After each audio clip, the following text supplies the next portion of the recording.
And unfortunately, David got home sick. All right, we're still alive and everything, but Come back. When's the other meeting? 6 o'clock sharpish. Okay, I'll be back. Thank you.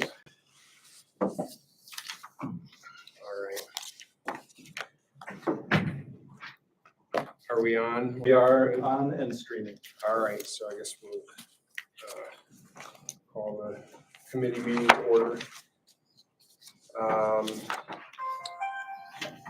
So the one thing I there's been this is an issue that was brought up several times at the meetings in the past, and it's related to the audit and just the accounting for the construction project and getting that all closed out. And George and Tim and others at the library have all been kind of working on this, and I just want to kind of give the committee an update of where everything stands. So this is the issue. If you recall, there was the original issue was when the construction project came in under budget. There was a question about what happens with those basically the funds. We had the way that the project was proposed. There was a contribution from the library's reserves. It was 1.4 million, and then there was a bond issuance for the remainder of the project. Came in under budget, and what we had determined was that the way it was phrased, the way that the bond, the construction referendum was posed, that basically the library reserve money was supposed to come first, basically, and then the bond money. So the excess, the extra money that was left over would basically be returned back through the school district and would reduce the amount of bond debt that was outstanding. And so that was kind of the original issue. And that kind of, there was some questions about whether that was the right way to do it, or whether there was not, whether the library reserve funds had to be accounted for first before the bonds and things, but that kind of all got resolved to everybody's satisfaction that was the right way to deal with it, and the school district agreed on that. Then the second piece came up, and this, it kind of came up indirectly at one of the meetings. This is when Tim Riley was still here, and the numbers that were presented about how much money we had to pay back to the school district had kind of seemed like they had radically shifted from what we expected. And the issue was the accounting for the grants that were received in the course of the construction project. So the library applied for several grants to get money to help, to subsidize the construction project. And the question was whether the grants that came in, whether those could count toward the library's 1.4 million contribution to the project, or whether they were separate from that. So basically they would just be more money in the project, there'd be more left over from the bonds, so more money would have to be refunded back to the school district to be refunded back. That issue is the one that they've been trying to chase down answers to. And basically what it means is, if the grants could be counted as part of the library's contribution, that would be, instead of putting 1.4 million out of our reserves in, it would be 1.4 million less the amount of those grants, and we would have more money left over still in the library's reserves. And we're talking about something in the ballpark of $500,000 is what we're talking about. So it'd be that much money left, like extra, in the library's reserves. On the other hand, if they don't count toward the library's contribution, then it would mean ultimately it's an extra $500,000 that we'd be giving back to the school district that would go, reduce the amount of the bond debt. Either way, it's either the library has more left in its reserves, or we have less in our reserves, but there's less, the taxpayers have less, less bonds that have to be paid back eventually. So it's just where it ends up in the pile. And because, and we discussed this, in the short term, the extra reserves money that we have, the library has right now, is not earmarked for anything in the immediate future. We don't have any immediate, capital needs or things like that. So in the short term, it doesn't really matter. This just goes into part of our long-term planning that we've been talking about. We need to kind of, that's basically one of the items on the agenda when we get a new fiscal officer in and everything, is to start looking long range on how much we should be putting into reserves and saving up for the future, projects further in the future. But in the short term, it doesn't really matter. It's either there's more money in our reserves or more money back in the taxpayers. In any case, that kind of lays out where it is. In the course of doing this, Tim and George and others have talked to the bond council. They talked to the architects. They've talked to the school district. Yep. And also the auditors, the outside auditors, because this also plays into the audit, which we're still kind of waiting on a finished audit report. And this is kind of one of like the last outstanding things, is just to kind of wrap this up to figure out how this should be properly accounted for so that they can close out the audit. And it's still, at this point, it's not fully resolved. And they're still trying to kind of get everybody on the same page and agreement from all parties about the right way to account for this, and just so that we can account for it properly, have it all, everybody signed off and close it out. So that's basically, I think that's, George and Tim can add if I missed anything important, but that's kind of where that all stands right now, is that they're still in trying to get everything tied up. Is it leaning one direction or another? Is one better than the other? So, The library. from the perspective of the library's finances, if we can count it toward the grants toward the library's contribution to the construction project, then we've got more money kind of in the bank, just, in the library's reserves.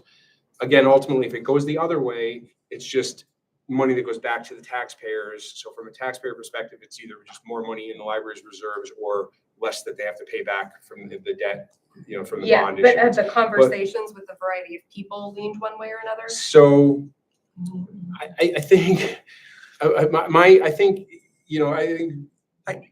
what would you say about that? We were really upfront with the school district. We said, look, here's, we laid it out and said, we had grants, and, our architects don't believe you have to offset the grants. And everybody at first says, well, no, they should reduce the bonds. And then after you talk about it for 50 minutes, say, yeah, okay, I kind of see that. So, when the last conversation was yesterday with John Rizzo, who's, I'm going to say business administrator, but not business. He's the assistant to the assistant superintendent for. And he said, I think that's okay. I've got to run it by our financial advisors and everything. But, I think so, and I hate to say that because it'll jinx everything, but, But I mean, the granting agencies granted this money to the library. Right. Yeah. So logically, have you spoken to the granting agencies about their perspective on where the funding should have gone? Yes, and this in a certain sense, right? So when they issue, there are two different granting agencies, and they issue their proceeds. One of them issues 90% of the proceeds for you to do the project, and then the final 10% upon satisfactory completion from their point of view. All three grants, two of them fall under that agency, state ed, and all three are closed out. So when I discussed this, and George was on the phone with me with the two architects from Butler, Rowland, and Mays, they agreed with me that by closing the grants, SED in the one case or in the two cases, and DASNY in the third case, are saying, what they're saying is you've done the project and properly accounted for it. Now the architects point out the distinction that bond counsel basically has two rhetorical ways to write a referendum question. And the difference between the two ways is if they want any subsequent grant funds to offset the bonds, they put it in the referendum question.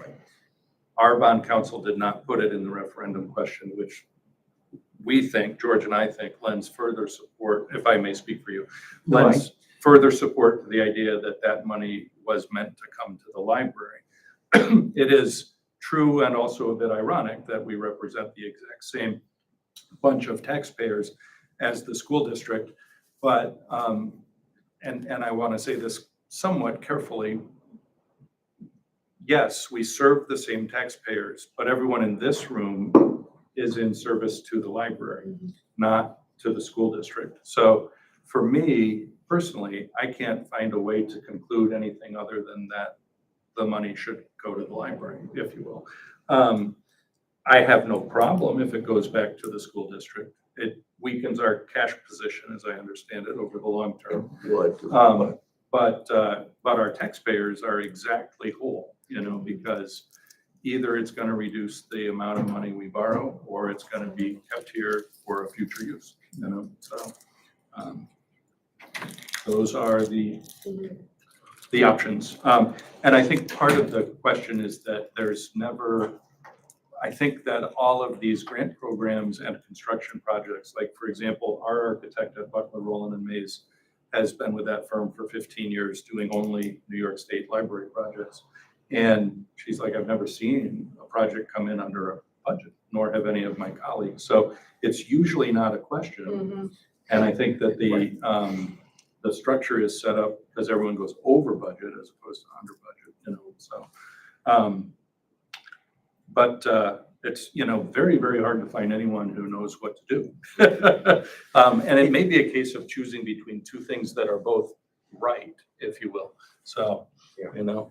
And what Tim said before about when there's sometimes in the language, you know, of the you know, the referendum or whatever, it'll say the bonds would be offset against it. In that case, which was not our case here, in that case, you can see how you're kind of making a pitch to the taxpayers and saying, you know, we're asking you for this much money, but we're also going to apply for grants, and if we get them, then it won't be quite as much. And you're kind of telling taxpayers, well, yeah, we're asking for this much, but hopefully it'll be less than what we're asking. But there was no representation like that here, so you think that, you know, that's just money that came to the library, so we should just be able to count that toward our portion. Yeah, it seems to make sense. But again, it'd be nice to just either way to have everybody agree and just, yep, we figured it out, and this is the way it goes, and hopefully we'll get there soon. And I think, you know, the auditors are fine with it. And I think that if the school district agrees with it, you know, based on, I mean, we've disclosed everything to them. So I don't feel uncomfortable that if they agree that, you know, it's like, you know, it's not like we've been pretty open about it and everything. So We've had 2 meetings with the district on it. One, I want to say about 3 months ago, phone meeting. With the bond council. And then the one you had this week. And yeah, it's funny, I sent him something and I called to follow up on it, and he said, oh, let's get bond counsel on the phone. It's like, okay. And, you know, we kind of walked through it, so. But we believe this is close to being resolved. Yeah. And we also, in a sense, have to resolve it by June 30th, the end of our fiscal year. And I don't know exactly the right way to say this term from a school district point of view, but they're moving forward with their capital project and funding in such a way that requires us to have this resolved by June. Yeah, I think even sooner. I mean, they're looking for numbers because they're working with their financial advisor and the dormitory authority of the state of New York, DASNY, to issue bonds. And, you know, they want to know how much to issue, basically. So I know that you're working with the architects to get everything lined up so that we can, you know, come up with a real number and everything. We're very close. We have the landscaping number we got today, and we have the cafe numbers that are probably next week. I mean, we have them, but we have to wait and see which of the vendors in question are going to charge tax and things like that to kind of, like we typically buy everything tax-free, but some of these vendors are in other states. So we're not quite sure whether we're going to be charged tax on some of that. So anyway, but very close to having our final number. So I think no matter which way it goes, you know, I did a cash flow just because I knew we'd have to pay him something over the next month or two. And I think that, you know, I looked at the maturing CDs and the treasury note that's going to mature in August. And, you know, I think we're going to keep a cash balance of around $1 million, you know, through next August, at which time it'll go up quite a bit. And then in October, we'll get the tax levy. So I think no matter how it settles, we're not going to have a cash flow issue. You know, one way would be a little bit tighter, but I think that, you know, I think it'll be fine from that perspective. So I think that's a good thing. I sleep better knowing that, you know, that there's positive numbers. So. All right, so that was, that's, I haven't been involved in any of these talks, but George and Tim have been kind of keeping me in the loop just as their progress periodically as they go along. So I wanted to kind of make sure the whole committee kind of knew where we stood on that, since it's, you know, it's an outstanding financial issue. And then I guess in terms of the financial statements, I mean, we just have to do that. And I know David is busy because there's only one of him now. So he's been working on some of it and everything, and we're gonna see what we can do. But, you know, I think the somewhat good news is I don't think there's any statutory reason that we have to have the statements done. Other not-for-profits, you have to file them within 11 and a half months with the charities registration and everything. So, you know, so it would be nice to have it done, but I don't think there's any adverse impact other than you'd like to just have it complete, so. All right. Anything else that we need to discuss with the committee? That was Financial statements, that's good. I'm gonna pop out and say hello to a person from GPD, and I can also let our IT department know if we are. yeah, anything, can't think no, I don't think there's anything else. Nothing Nothing on my urgent. agenda or And anything. the same for Corey and Joanne. Yeah, I don't have anything else. all right, so I guess Who's we're gonna end this? Yep. We'll wrap up then, okay.